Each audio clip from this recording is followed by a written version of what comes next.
Shalom, mais um dia em que nos encontramos para falar daquele que era, que é e que há de vir. Que assunto maravilhoso.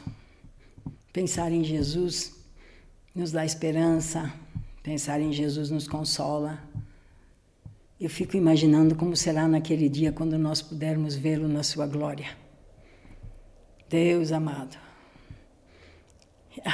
Até penso que é sobre isso que o apóstolo Paulo fala. Nem olhos viram, nem ouvidos ouviram, nem jamais entrou em coração humano o que Deus preparou para aqueles que o amam. Ver Cristo na sua glória deve ser algo, e é algo, porque natureza humana não tem como expressar, né? Nem ver na sua totalidade. Que um dia possa ser assim com todos nós.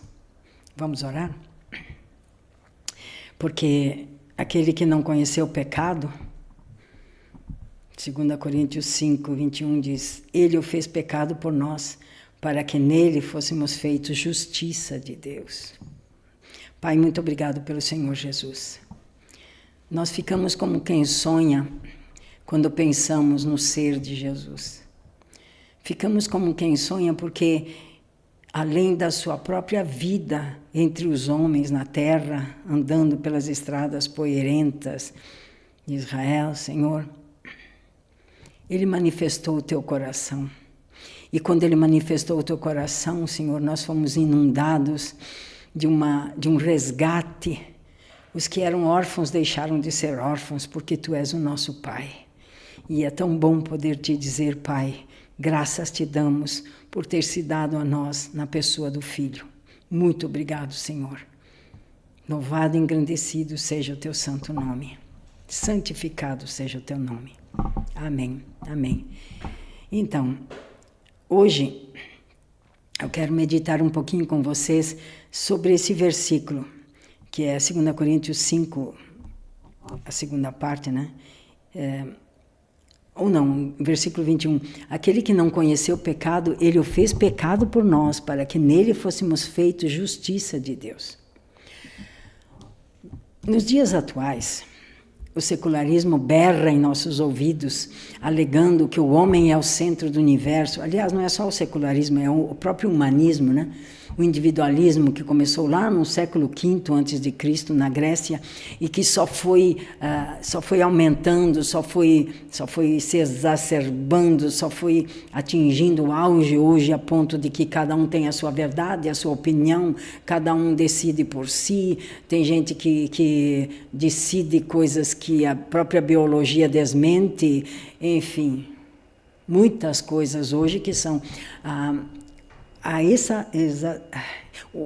o top do top do individualismo, e do humanismo e do secularismo que tomou conta de tudo, né? Mas o homem não é o centro do universo, né? Esse modo de visão de mundo, essa visão de mundo faz com que o homem erroneamente pense que tudo se curva ante a vontade humana e que o conceito de justiça é relativo, adequando-se às necessidades dos indivíduos, né? Porém, há coisas que permanecem, verdades que permanecem. Só que aqui, quando eu falo aqui, até anotei que as pessoas hoje entendem que tudo deve se curvar à própria vontade delas. E esta ideia, esta visão de mundo, faz com que muita gente se frustre, se no final veja que não é bem assim e fique sem esperança. E muitos, às vezes, tiram a própria vida, porque tudo aquilo em que acreditavam não se revela como inútil na hora da dor extrema. O homem não é o centro do universo. Deus é o centro de tudo, né? Então, por que se pode afirmar isso somente analisando os fatos? Primeiro, porque nós somos seres mais indefesos do universo. A palavra de Deus nos compara a ovelhas, nós somos ovelhas do seu pasto, a palavra de Deus diz em Salmos. Você já observou uma ovelha? Vou te dar algumas características de uma ovelha. Uma ovelha não enxerga 8 metros adiante do seu focinho. Se aos 9 metros houver um precipício e ela estiver correndo naquela direção, quando ela chega em cima, ela já cai no precipício, porque ela não enxerga além de 8 metros. Uma ovelha, se ela cair na água, ela morre afogada, porque a lã ensopa e puxa ela para baixo. Fica peso, né? A ovelha, ela é tão assustadiça que se ela se inclina para comer, e se ela ouvir qualquer barulho, ela para de comer, de medo. Então, o Senhor nos comparou a ovelhas. Veja, nós somos os seres mais indefesos do universo. Outro fato é de que nós não comandamos nem sobre nós mesmos, porque nós não sabemos o que as próximas horas nos reservam. Outra pergunta, você sabe quantos fios de cabelo você tem na cabeça? Você, como eu, sabe quantos fios caíram hoje na sua cabeça? Né? Então, portanto, a justiça pode não ser tão constante assim em nós, embora o queiramos muito.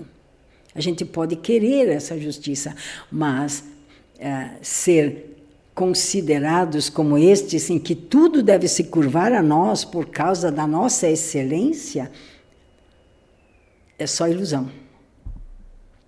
E Deus nos ensinou tudo isso na sua palavra e no seu amor, para não nos desanimarmos também, nos revelou a sua solução para tal conflito.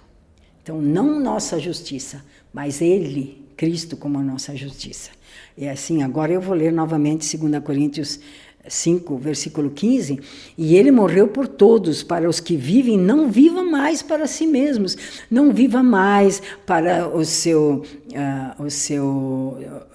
a sua posição de centro do universo, não viva mais para a sua própria vontade, não viva mais para o seu próprio conceito de justiça, que para Deus é trapo de imundícia, a autojustiça para Deus é trapo de imundícia, né? Então, ele morreu por todos, para que os que vivem não vivam mais para si mesmos, mas para aquele que por eles morreu e ressuscitou. E o versículo 21, que eu li antes, né? Ele o fez pecado por nós, para que nele fôssemos feitos filhos de Deus. A palavra de Deus nos ensina em Jeremias 5:1 e também em Isaías 64:6 que não há um justo sequer. Nenhum. Portanto, aquele que confia em si mesmo está destinado ao fracasso, à decepção e muitas vezes a um desespero que não tem volta, a não ser que se encontre com Cristo. Agora, tanto em Romanos 3:25, eu não vou ler, eu só vou dar o contexto, quanto em Isaías 59:1, a palavra de Deus diz que todos pecaram e carecem da glória de Deus. Tá? E Isaías 59, mais precisamente, diz que os nossos pecados é que fazem divisão entre nós e o nosso Deus para que Ele não nos ouça. Então, quando Ele nos ensina que todos pecaram e carecem da glória de Deus, se você quer entender um pouquinho da glória de Deus manifesta na Terra, veja a que ponto, se não me engano é Lucas 9, a Francine pode me ajudar nisso, que o Senhor Jesus Cristo se transfigura diante de Pedro, Tiago e João, e os três não querem mais sair de lá, se esquecem de si mesmos, se esquecem que tem que ir para casa, se esquecem que tem que comer, esquecem tudo, né? É Cristo manifestando a sua glória.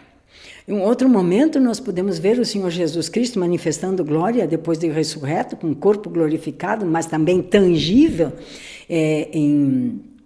em Lucas 21, se não me engano, em que ele entra, atravessa a parede e come um favo de mel e peixe na presença deles. Mateus 17, 1. Mateus 17? De 1 a 9, Marcos 9, de 2 a 5, ou Lucas 9, 28 a 36. Lucas 9, 28 a 36, você encontraria a transfiguração. Eles simplesmente se esquecem de si, perante a glória. Então, o nosso problema aqui é que muitas vezes nós reduzimos a glória de Deus àquilo que muitas vezes, infelizmente, né? Infelizmente, para vergonha nossa, o Senhor Jesus Cristo chama de migalhas. Sabe, uma resposta de uma oração. Sim, manifesta o Senhor, manifesta o amor, manifesta o poder, a misericórdia do Senhor. Mas manifestar a glória do Senhor é como Jesus fez, atravessar a parede, caminhar sobre o mar e outras coisas do gênero, entendeu? Então, todos carecem disso, todos pecaram. Então, o nosso problema, como seres humanos, não é primordialmente nossos pecados, mas é a natureza humana morta, pervertida e sem condição nenhuma de se apresentar diante do Deus vivo. Eu, uma vez, estava ministrando no púlpito e eu queria expressar isto, que ninguém pode chegar com a sua própria natureza humana caída diante do Deus vivo, e na hora, assim, eu pregando e orando ao mesmo tempo, Senhor, como que eu explico isso? E o Senhor me deu uma ilustração que eu guardo para mim até hoje. Você imagina o sol em todo o seu esplendor? Não estou aqui dizendo que Deus é o sol. Presta muita atenção no que eu estou falando aqui. Imagina um objeto qualquer, um foguete. Imagina um foguete chegando próximo do Sol, o que aconteceria? Ele derreteria. Sabe por quê? Porque ele não é da mesma natureza que o Sol. Então, para chegar no Sol e ser incorporado ao Sol, chegar junto do Sol, tem que ser da mesma natureza que o Sol. O Deus vivo é fogo purificador e é fogo consumidor também. Então, a natureza morta, ela se desintegra na presença do Deus vivo. Então, o nosso problema como seres humanos é que toda a humanidade herdou a natureza pervertida e pecaminosa de Adão. Este foi o problema. Então, como resultado disso, todos os seres humanos se tornaram escravos de Satanás, distantes e separados de Deus, mortos nos nossos delitos e pecados, perdidos e sem salvação, como diz lá em Efésios capítulo 2. Efésios. Deixa eu ver se eu tenho aberto aqui. Esse texto é para nós lembrarmos de onde ele nos tirou. Efésios 2 diz assim. Efésios 2. Olha só.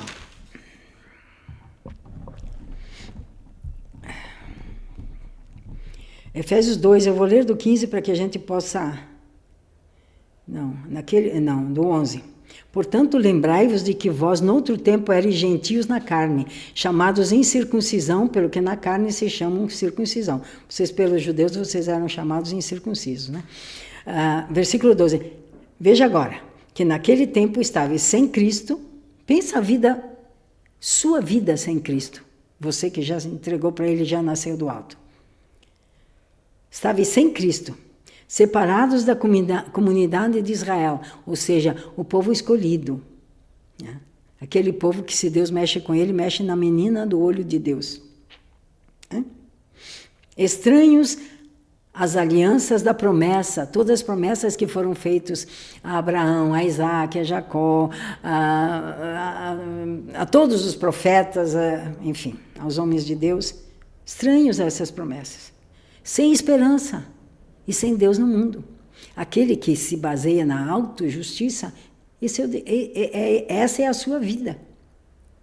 Essa é a sua vida. Então, só que separados e distantes, perdidos e sem salvação. E também aqui em Romanos, o apóstolo Paulo escrevendo aos Romanos, Romanos 10, versículo 4, diz aqui: o fim da lei é Cristo, para a justiça de todo aquele que crê. Tem gente que usa isso aqui para dizer que nós não estamos debaixo de lei nenhuma. Não é verdade. A lei é um aio que nos conduz a Cristo. Quando você tem Cristo, quando você tem o Espírito Santo, os mandamentos não são pesados. Porque o prazer do Espírito Santo é cumprir a palavra. E se ele habita em você abundantemente, ele vai dar a você essa alegria de cumprir a palavra também. Por isso que os mandamentos não serão pesados. Tá? Porque o fim da lei é Cristo. Você aponta para Cristo, leva para Cristo, para sermos justificados. Né? E também 5, Eu li 10. Estou me perdendo aqui no meu script. Então, nós fomos justificados, né? Ele fez isso para que nós possamos receber a vida dele. Eu li 10, sim. Eu li 10, 4. Tá. 2 Coríntios 5, também. E também, lembrei a vocês de Efésios 2. Certo? Então, a palavra de Deus também nos ensina que o Senhor Jesus assumiu a nossa natureza e a levou à morte na cruz. Ele fez isso para que nós possamos receber a vida dele, a sua natureza em nós. Nós somos, assim, justificados pela nossa fé em Jesus. De novo, Romanos 4, versículo 3. Ora, aquele que faz qualquer obra, não lhe é imputado o galardão segundo a graça, mas segundo a dívida. Quer dizer, se alguém faz alguma coisa, se alguém faz um serviço, alguma obra, tem que ser pago. Você levanta um prédio, você vai receber por isso. É o que eles estão falando aqui. Agora, no 5, tá? No 5:18 diz assim... Aliás, ainda no 4,16, portanto é pela fé, para que seja segundo a graça, a fim de que a promessa seja firme a toda a posteridade, não somente a que é da lei, mas também a que é da fé, de Abraão, o pai, o qual é pai de todos nós. Né? Então, se ele nos dá se ele coloca a sua natureza em nós, nós somos justificados pela fé em Jesus, não é por aquilo que nós fazemos. Né? Efésios... Não, eu falei para vocês 5, estou meio perdida hoje. Não estou perdida, em nome do Senhor Jesus Cristo. Eu só não estou encontrando o texto. Tua palavra tem poder, aprende isso. Romanos 5:18 diz assim: porque assim como por uma só ofensa veio o juízo sobre todos os homens, morreram todos, né, para a condenação, assim também por um só ato de justiça, o do Senhor Jesus Cristo, veio a graça sobre todos os homens para a justificação de vida. Então, nossa fé em Jesus nos leva, então, a essa justificação. Reconciliados com Deus pela justiça de seu Filho, nós recebemos a vida de Cristo em nós. A vida de Cristo. Ainda Romanos, né? 4. Romanos 4 é riquíssimo. Versículo 24 diz assim: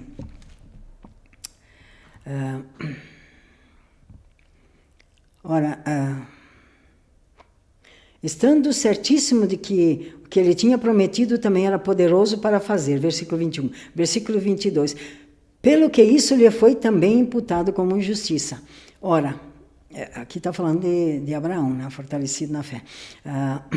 Pelo que isso também foi imputado como justiça. Ora, não só por causa dele está escrito que ele foi tomado em conta, mas também por nós, a quem será tomado em conta, os que cremos naquele que dos mortos ressuscitou, a Jesus nosso Salvador, o qual por nossos pecados foi entregue e ressuscitou para a nossa justificação. Então, nós fomos feitos justiça de Deus.